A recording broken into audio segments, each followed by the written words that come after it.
Because we are afraid. I know your game because we are the same. You know my mind, I know you're right. We'll be Sunday morning out here, about to get to work. We got Dre over there, his first appearance in the vlog. Yeah, you're making the vlog. Kaylee Carson, a Quinnipiac diehard, now college basketball player, WPI. Cotty in here, sophomore season, ready to go. Starting off with jump ropes, 100 jump ropes, 100 band walks. Get those hips activated, shoulders, legs, nice and warm. And then we got pickup later today. So that's gonna be really, really good. I got a lot of people coming in here, and then we're gonna play some golf too, so should be a good day. All right. Been a little while since I've recorded a voiceover. We've got an individual workout for you guys, small group, 2 of our rooks in the gym this summer. This was a few weeks back now, so we did pretty much everything. I would just consider this a skill workout. Again, every workout I do, we start with some sort of ball handling. The teaching points are trying to break the floor with every dribble. We want to be forceful, and we want to be able to change our pace and change our heights. To me, those are the most important things in ball handling. Everyone can stand there and just tap the ball softly, 20 times in a row without losing it. I want them to pound the ball, break the floor so hard that they're pounding that ball with their shoulder that they lose it a whole bunch. That's the only way that's going to translate to the game and that they're going to be able to play with a level of force is if they're working on it in their workouts like this when they get 5 or 10 minutes in a ball handling session. So I'd rather them challenge themselves, start to lose it. You're going to see we're going to start to do some on the move stuff. This is my absolute favorite ball handling drill when you have 3 players or 2 players and a coach, but 3 people, just call it 3-person handle. And basically it's just kind of adding a cognitive load to everything. You're on the move with your handle, but you've got a second ball coming at you and it incorporates a pass. I think it simulates a pocket pass perfectly out of a pick and roll. Again, you can mix up the distances, so you're seeing how Cass is kind of close to Carson right now. To make it more difficult, you just space her out so that pass has to be further away. But I absolutely love this. You saw we started with the double cross. Now we're going across between the legs. Then we're going to finish it off with a behind the back dribble. So again, it takes a little bit for the players to understand this one. The first time through, they might be a little bit confused or a little bit slow, but once they get the hang of it, most players absolutely love this drill. And again, you're still touching on the points of pounding the ball hard. I don't want them crouched over, dribbling the ball below their knees. You don't dribble the ball like that in a game unless you're like splitting a screen, which rarely happens. So I want them to be in a more athletic stance, actually chest higher, a little bit less bent over, more upright, but in an athletic position where that dribble is pounding high enough so that's coming to their waist every time. We don't want them reaching for the ball. I want them in a position where if that ball comes up, they can pass, dribble, or shoot right from that position. So after the ball handling, we got into some pin down stuff, just some basic shooting, working on some footwork, basically just coming off of a wide pin, getting one dribble off that pin as if they were being chased off that screen, and that one dribble's got to take them into the paint. We really want to emphasize paint 2s. We don't want that long jump shot if we can avoid it. So that one dribble is going to take them into the paint. I want that inside foot down first on their footwork, and they're going to just get a second shot at a relocation. So just a little bit of shooting to get them warm, simulating some actions that we might use throughout the year, basic actions that they should know off of a pin down. So a little bit of shooting, and then we ended with some 2v2 live pick and roll, which I absolutely love. This is like the bread and butter of my workouts, is multiple action teaching. So again, you're seeing 2-on-2 pick and roll. Again, we're playing dummy defense here. I've got some managers, some helpers with me, but we're coming off that screen, simulating whether the defense is going to be higher in that drop coverage or they're going to be low and back, kind of mixed up which one we were throwing at them, but it adds a decision-making element and a live element that the players love because it's not just, rote stuff, block stuff where they know every single rep that's coming. So this was pretty fun. We got into this one, and then right after their decision-making in the pick and roll, they would get 3 shots. So they make their decision, whether they score it, whether they hit me for the pocket pass, they make the read, then they sprint out to the corner, they get 2 catch and shoots out there, and then their third one is a lift shot. I think we played this to like 15, or it was 3s and 2s, and they were going against each other, Carson and Cass in this clip. And the first to 15, I believe that's what it was, ends up winning. So we make it competitive. It gives them an element of just, again, not having to take one shot and go to the back of the line. Like, you're getting multiple shots, keeps you engaged, and the competitive aspect, of course, there's got to be a winner and a loser when we're talking basketball. All right, the squad is in here, about to get a little 3-on-3 action. Sammy G back at the queue. Sammy, I'm welcoming you back to the vlog. Oh, the vlog! To the vlog, the official. Cotty, we got Jazz and the iced out all trays here. Nice These and comfy. shoes. Oh Nice yeah, and comfy. oh yeah. All right, what are we putting on the aux? What's going on the aux?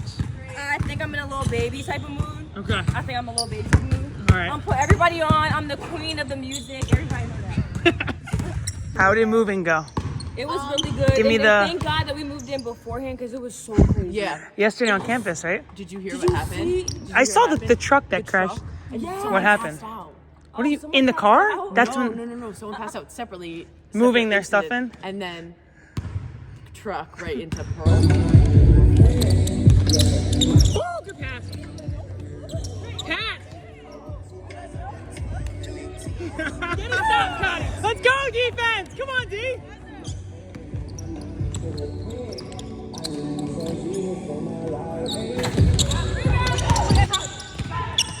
Woo, there it is, Kat. Finally. We just smoked them 2 games to nothing. That was their first basket in 2 games. Girls are coming back one by one this week. Got some new swag for them, some training shoes, sneakers, jackets to match the pants. Pretty nice stuff.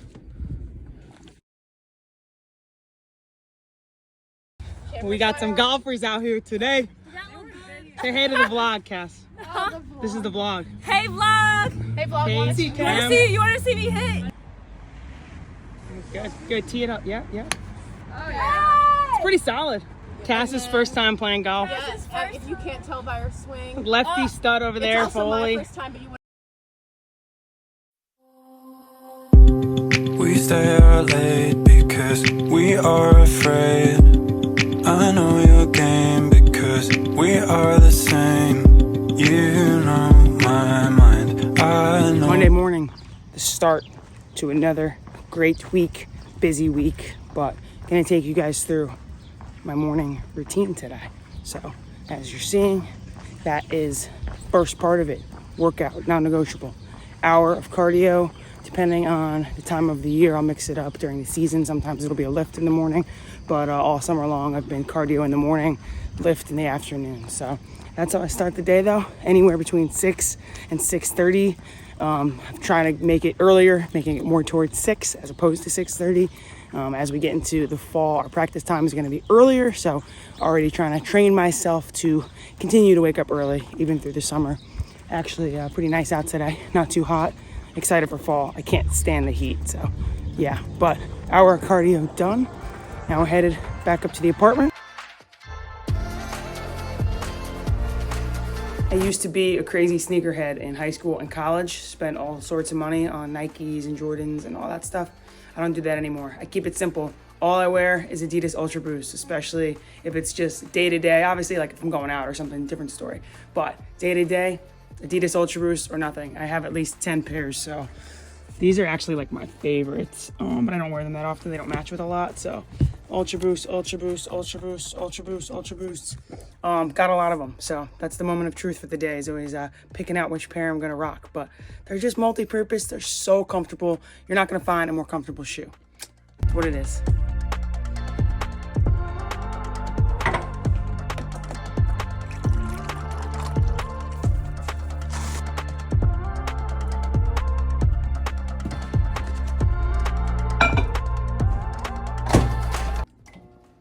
$8:13 right now to eat my breakfast, and this is kind of where the day starts. So I showed you guys in the last video, I think it was, or 2 videos ago, the time block planner. So this is where the day begins.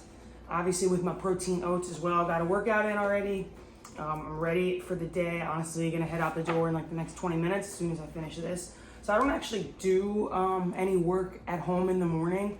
Prior to, like last night, I did some stuff. When I get back home, I'll do stuff, but I pretty much just plan my day at home, and then I head to the arena, and that's where I start working. So the morning routine really does kind of finish up at work, and I guess that's kind of like the start of the day. But before I do head in, I will write down again what I've got going on today. So it's Monday, so again, time block planner. I try as best as I can, it's never perfect, to kind of get an accurate depiction of what I'm gonna do during what parts of the day. So obviously always starts with a workout, always starts with planning, and then planning starts with what I wanna do first thing when I get into the office is, what am I gonna do before everybody else gets in, or just the first 2 hours of the day before we're gonna meet. It's really nice to have that period of time to be able to kind of just close the door, whatever I need to get to that's urgent, get to it before I get interrupted. So that's gonna be big for me. And today, that's gonna be elite camp stuff. So our elite camp is on Sunday. We are filling it up. It's pretty much full. And I've started working on a bunch of it already, but I've got to get some last minute, get the teams organized. Got to get the roster numbers, all that kind of stuff situated. And that's something that I'm going to need at least an hour and a half to sit down and do, try to be uninterrupted, because that's the sort of thing that once you stop in the middle and you kind of don't know where you are. So I just want to bang that out this morning. Feel good about the teams, assigning the players, making sure all their medical forms are in. So that's going to take the bulk of my morning up when I get into the arena. Then I need to watch practice film and just edit a couple clips up. I've already watched it, but I've got to put together an edit for film today. We're going to show a couple clips before we start at 1 o'clock. And then we're going to meet for practice definitely an hour or two beforehand. So going to do that as well. So the morning will be busy. The afternoon, I know I'm going to get a lift in later today, so I'll block that in as well. Usually late afternoon, 4-ish, I'll go down to the rec center. It's usually pretty empty down there in the summer. Get my lift in, and then probably head home, grab dinner, and then do some work, some filming, some editing, podcast stuff. Watch a little more film tonight when I get back home. So that's kind of what the day is going to look like, but elite camp is going to be the priority today, and make sure that I feel pretty good, squared away. Everybody kind of knows what's going on. So that is the big task for today. 1, 2, 3, yeah. Everything I said went right over your head. Your head went right over your head. She keep trying to text me, leave her messages on red. On red, leave them on red. Fuck it off and end up with your best friend instead. So I haven't deadlifted in a long time. The only thing I do now is like a trap bar, because Coach B has that in our weight room and the girls do it, so I'll trap a little bit. But yeah, I'm trying some very light sumo deadlifts and conventional deadlifts, a little bit of both. But I used to really love them, but now I just like, I don't know, I just don't even want to risk getting hurt. But we're going super light. Honestly, getting the heart rate up, higher reps. We're benching as well. Bench I still do all the time. You don't know what's really up under my seat. Oversized play ball made my tea. Bad bitch pulling up right in the G. She got a friend in the passenger seat. I fuck both of them off my G. Treating a Rari like SRT. One for you and one for me. Tell me what you want from me, cause bad intentions what I see. On the real, baby, like you could just leave. On some real, I need some time just to breathe. Knew you wasn't being honest with me, cause I'm a big dog and you chasing the fleas. Everything I said went right over your head. Your head went right over your head. She keep trying to text me, leave her messages on red. On red, leave them on red. Fuck it off and end up with your best friend instead. Instead, your best friend instead. I just spent $3 million, they fell in the bed. In the bed, they fell in her bed. We couldn't match my flight or top my speed.